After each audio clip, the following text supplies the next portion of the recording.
보겠습니다.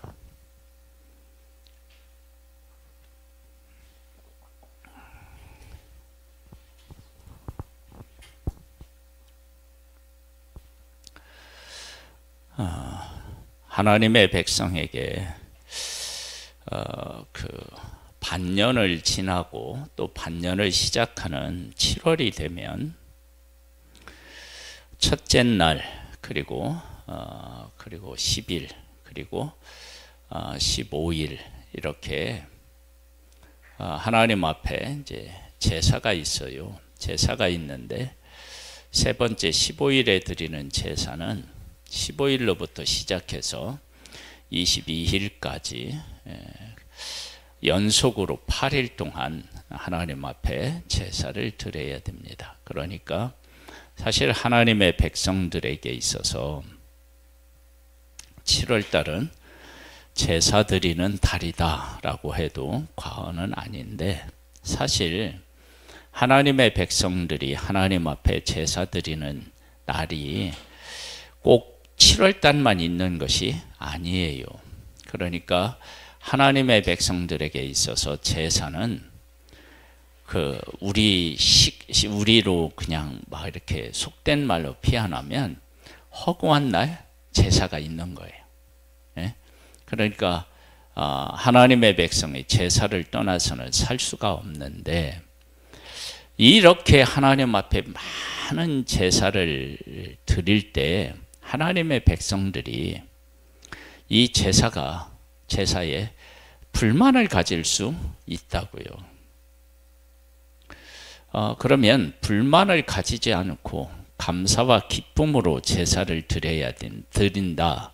그리고 드릴 수 있으려면 하나님께서 하신 일이 그들 눈에 확실하게 보여야 돼요. 그리고 그 보이는 것이 하나님에게만 유익한 것이 아니라 하나님의 백성들에게도 정말 유익하다라고 하는 그런 생각이 들어야만 기쁨과 감사로 제사를 드릴 수 있겠죠.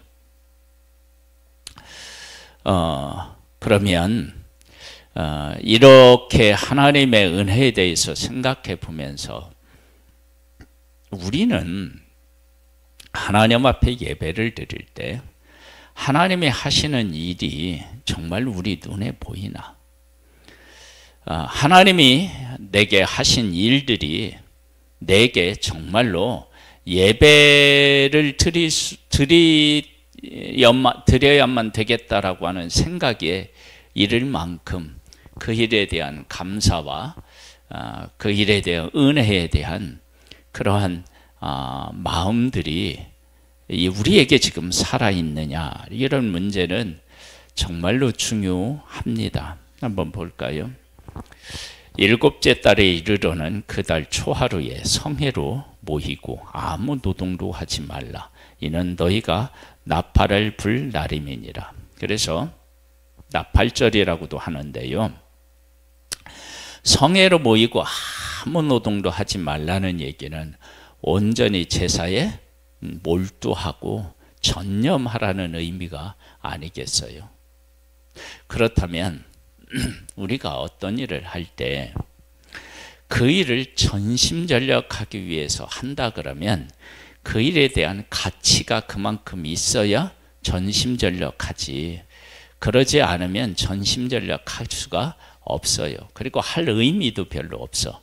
그러면 하나님께서 하신 일이 정말로 크고 귀해서 거기에 보답하기 위한 그런 제사를 드리는데 온 힘을 다 기울여야 된다 라고 할 때, 하나님의 백성들이 하나님이 하시는 일이 확실하게 보이지 않고 그 하신 일에 대한 가치를 깨닫지 못하면 이와 같은 제사는 어렵습니다.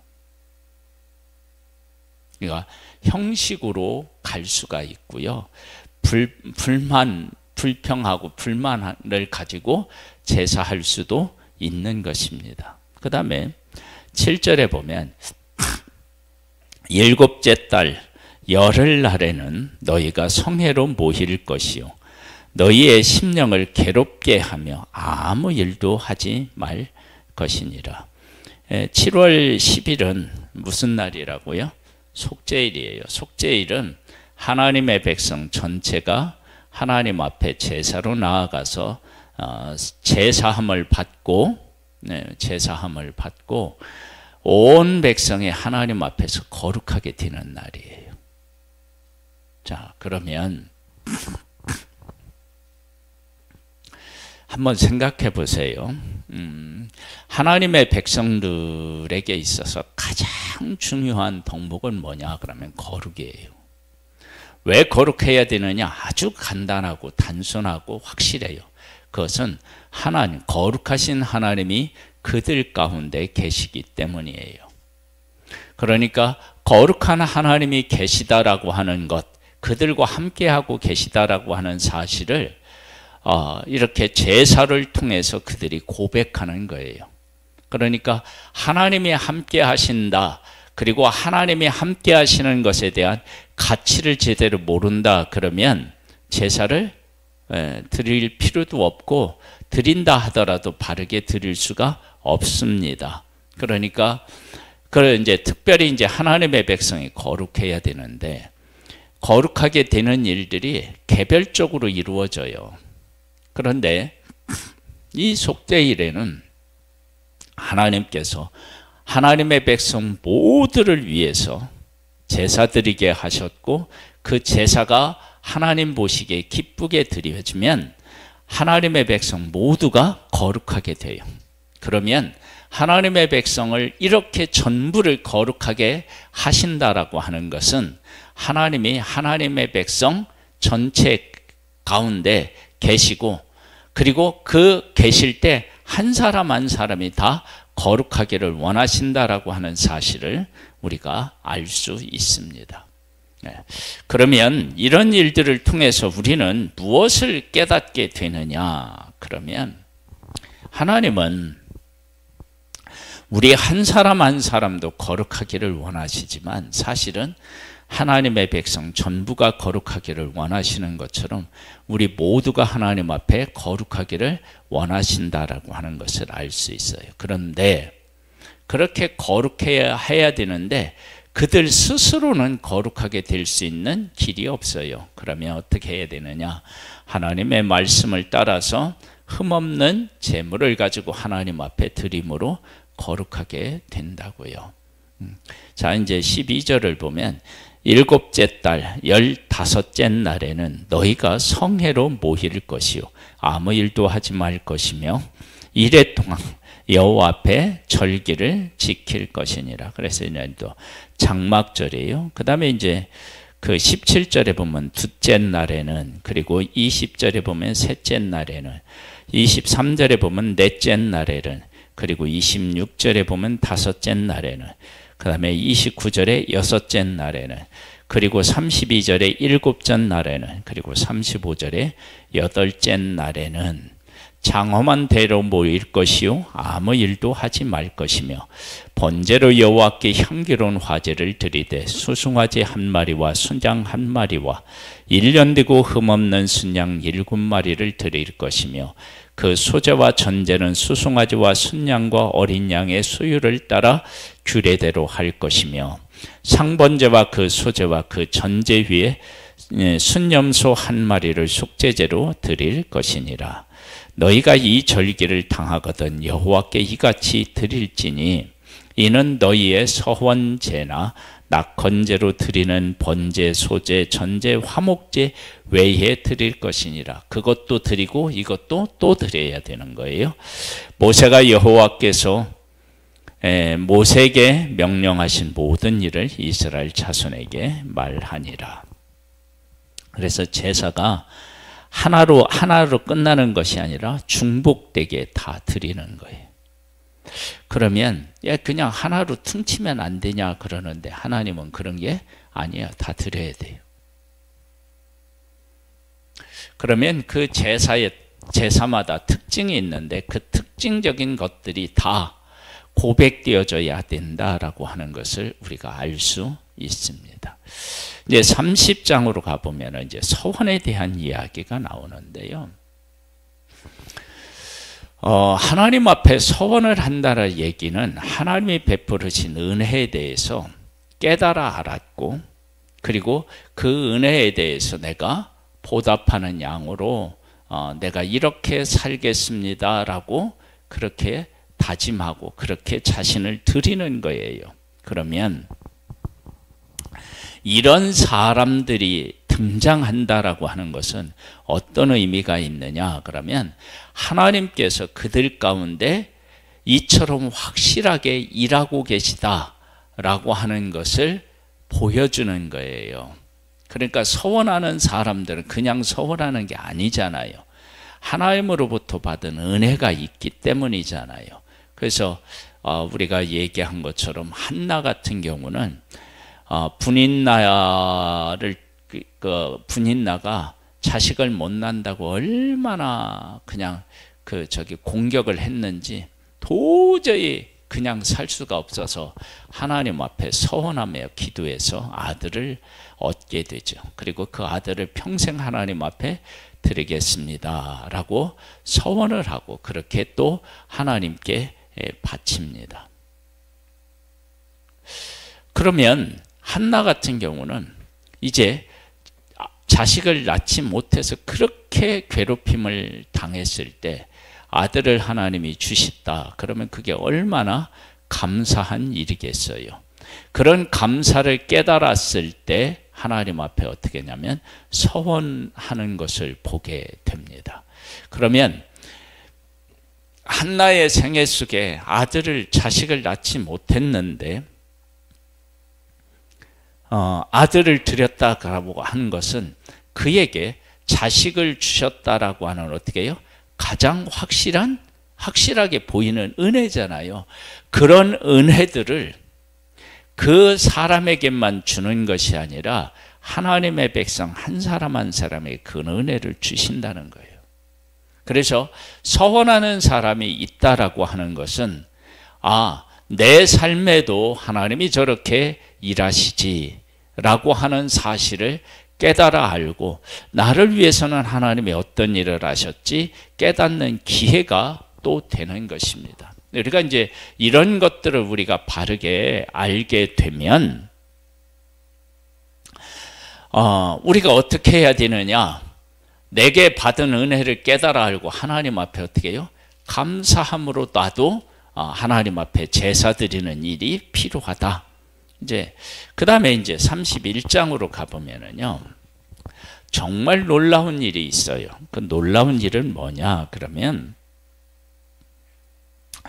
1절로부터 보면요. 여호와께서 모세에게 말씀하여 이르시되 이스라엘 자손의 원수를 미드안에게 갚으라. 그 후에 네가 네 조상에게로 돌아가리라.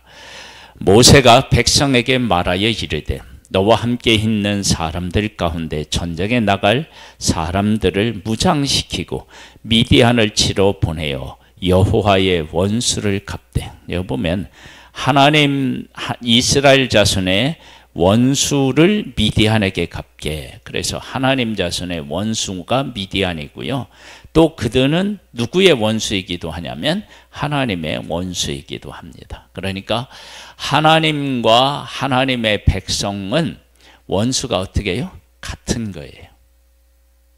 그러면 같다라고 얘기하는 것은 하나님과 하나님의 백성이 하나로 묶여져 있다, 엮여져 있다라고 하는 겁니다.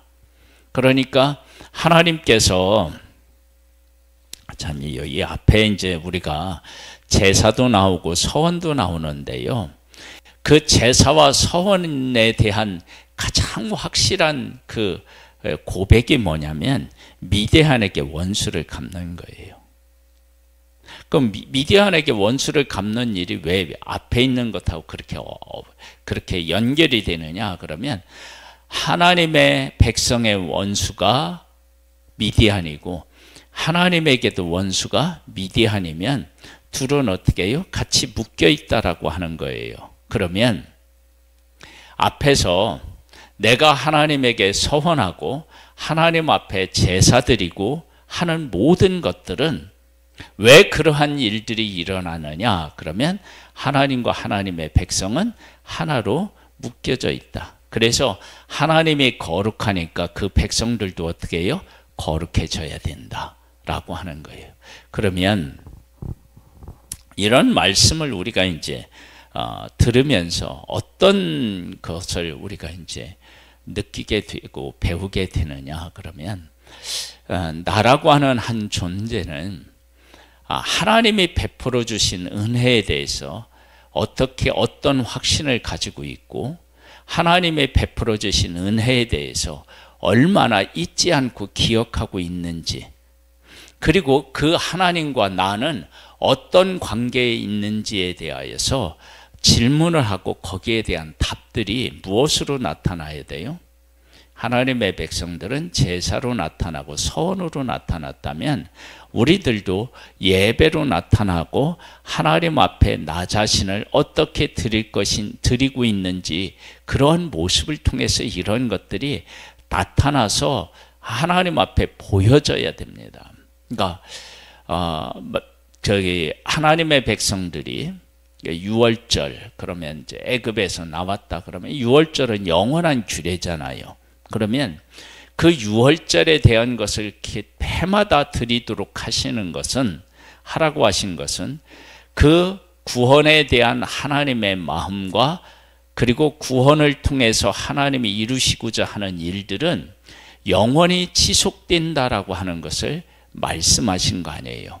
그러면 그런 것들이 시간이 흘러도 뭐냐면 변함없이 그 백성들이 가지고 있어야 될 마음이다라고 하는 거예요. 그러니까 출애굽했을 때의 그 은혜에 대한 감사의 마음이 하나님의 백성들이 존재하는 동안 지속되어야 된다라고 하는 거예요. 대를 이어서 막 계속해서 돼야 돼요. 그것이 만약에 그런 살아있는 마음이 죽는다, 약해진다, 그러면은 하나님의 백성들의 삶에 문제가 생긴 거고 하나님하고의 관계에서도 문제가 생긴 것입니다. 그러면 우리들은 그런 마음들이 얼마나 살아있느냐라고 하는 것들을 우리가 한번 생각해 보면 우리가 하나님 앞에 드리는 예배가 이게 지금 우리가 생각한 것보다 많이 부족하구나. 이 하나님이 하신 일이 우리 눈에 보이고 그것에 대한 감사가 우리 가운데 있어야 되는데 많은 날 형식적으로 우리가 예배를 드리고 있는 건 아닌가. 그래서 그런 부분들을 우리가 다시 회복시키고 하나님 앞에 예배다운 예배를 드리는 자들로 세워져야 되는 것입니다. 여기에 이제 원수를 갚으라 그랬어요. 그들이 도대체 어떤 일을 행했느냐? 그러면 13절로부터 보세요. 모세와 제사장 엘르아살과 회중의 지도자들이 다 진영 밖에 나가서 영접하다가 모세가 군대의 지휘관 곧 싸움에서 돌아온 천부장들과 백부장들에게 노하니라. 모세가 그들에게 이르되 너희가 여자들을 다 살려두었느냐? 보라, 이들이 발람의 꾀를 따라 이스라엘 자손을 부hul의 사건에서 여호와 앞에 범죄하게 하여 여호와의 회중 가운데에 연병이 일어나게 하였느니라. 그래서 하나님의 백성들로 하여금 우상을 섬기는 일에 초대해서 우상을 섬기는 일에 이때 당시 어떤 일이 행해졌느냐? 음행이 행해졌어요. 그 음행이 행해지는 그 일에 가담하게 하고 그렇게 해서 하나님의 백성들이 우상 숭배와 음행을 저지르는 일을 함으로 하나님이 연병으로 치셨다고요. 연병으로 치신 것은 왜 그러느냐? 연병은 전염성이 있어요. 그리고 이 전염이 강해요. 그리고 전염되면 죽음에 이르게 돼요. 그렇다면 지금 하나님의 백성들이 우상을 섬기고 간음하는 일이 하나님의 백성들에게 급속히 번져서 죽음에 이르게 되었다라고 하는 것을 연병을 통해서 하나님이 보여주신 거예요. 그러니까 연병은 하나님의 백성을 치셨다라기보다는 다르게 표현하면 뭐라고 표현할 수 있어요? 깨닫게 했다, 깨우치셨다, 그런 거예요. 그러니까 우리들이 하나님과 함께 이렇게 생활하다가 어떤 때 하나님이 우리를 치실 때, 아, 내가 이거 이렇게 잘못해서 하나님이 이렇게 하셨지라고 깨닫는 때가 있잖아요. 그것을 때리는 게 목적이 아니라 깨우치는 게 목적이었던 거예요. 그러니까 그 연병이라고 하는 것이 하나님께서 그 백성을 미워해서 치신 것이 아니라 그 연병의 그 우상숭배와 간음의 위험성을 연병을 통해서 분명히 보여주셨어요. 그래서 그 연병을 그치게 한 비느하스가 영원한 제사장으로서의 그 일을 감당하게 될 것이라고 하나님이 그에게 복을 주셔요. 보세요. 하나님이 하나님의 백성을 연병으로 치는 것이 목적이었다 그러면 비느하스가 그렇게 하는 일을 그렇게 할 필요가 없는 거예요. 그런데 그렇게 하셨다고요.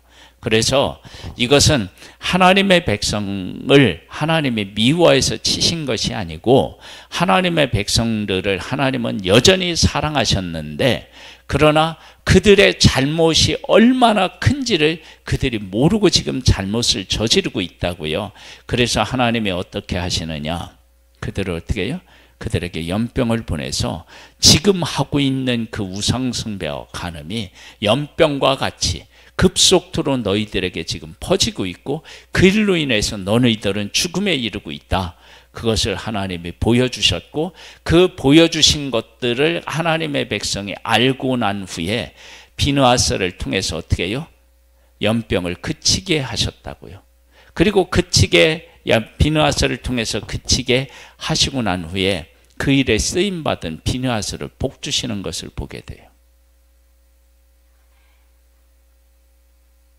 이게 이제 하나님이 하시는 놀라운 일이신 거예요. 그러니까 우리들이 이와 같은 하나님에 대한 바른 이해가 우리에게 있어야 돼요. 그것이 하나님의 보이는 은혜고 그 보이는 은혜에 대한 보이는 감사가 뭘로 나타나는 거예요? 예배로 나타나는 거예요. 우리가 예배로. 그 다음에 우리가 이제 새벽에도 우리가 나누었지만 7월달 같은 경우는 하나님의 백성들이 뭐 하는 날이라고요? 제사 지내는 달이에요. 그러면 제사 드리는 달인데 하나님의 은혜가 정말로 감사하지 않는다. 그러면 한 달 거의 내내 그러니까 30일이라고 하면 며칠을 그 예배를 드려야 되냐? 첫날, 열흘, 그 다음에 15일에는 8, 12일을 드려요. 그러면 어떻게 돼요? 10일을 예배하면 3분의 1이에요. 근데 아무 노동도 안 해야 돼요. 그런데 이게 몰아서 첫째 날부터 10일까지 제사를 지내라 그러면 될 텐데 첫째 날, 10일, 그 다음에 보름 이렇게 드렸어요. 그럼 보름 내에 이제 제사를 시작하게 하면 8일 동안 드려야 되면 22일까지 드려야 돼요. 그러면 한 달이 어떻게 해요? 그냥 가는 거예요. 그러면 그렇게 하나님께 한 달을 제사 드리는 달로 하나님이 하라고 사모어서 그렇게 드리라고 하나님이 하셨다 그러면 그 일을 정말로 감사하게 하나님의 백성이 드리려면 하나님이 그들에게 얼마나 큰 은혜를 베풀어 주셔야만 그렇게 감사함으로 드릴 수 있겠느냐고 생각을 해보세요. 그것은 하나님께서 베풀어 주신 은혜가 그들의 삶에 어떻게 해요? 막 차고 넘치게 하나님이 부어주셨다라고 하는 것을 알 수 있어요. 그러니까 뭐냐면 이렇게 흔들어 차고 넘치게 하나님이 부어주신 것을 알 수 있어요. 만약에 그렇게 하지 않고 제사를 드리라 그러면 어떻게 해요? 불평불만이 생기는 거예요. 아니 하나님 뭐 해주셨다고 우리를 뭐 한 달 동안 뭐 제사 드리면 우리 어떻게 사느냐고 그렇게 하겠죠. 그러니까 이렇게 하나님이 제사를 드리라고 하고 그리고 하나님의 백성이 부정한데 정결하라고 그렇게 말씀하시는 것은 그들이 그렇게 하나님의 말씀에 순종하면 그들의 삶에 하나님께서 차고 넘치도록 어떻게 해요? 채워주시는 것들을 경험하는 거예요. 우리 한해 이런 살아있는 예배, 그런 은혜가 우리에게 있기를 주님의 이름으로 축복합니다. 기도하겠습니다. 하나님 아버지 감사합니다. 우리를 사랑해 주셔서 감사합니다. 우리의 삶에 베풀어 주시는 하나님이 하나님의 은혜가 보이게 도와주시고 우리가 예배를 통하여서 하나님 앞에 보이는 감사와 찬양과 경배를 올려드릴 수 있게 되기를 소망합니다. 함께해 주시는 하나님을 찬양하옵고 예수님의 이름으로 기도드립니다. 아멘. 우리 마지막 드린 찬양이요. 다시 한번 찬양 한 곡 드리고 예배를 마치겠습니다.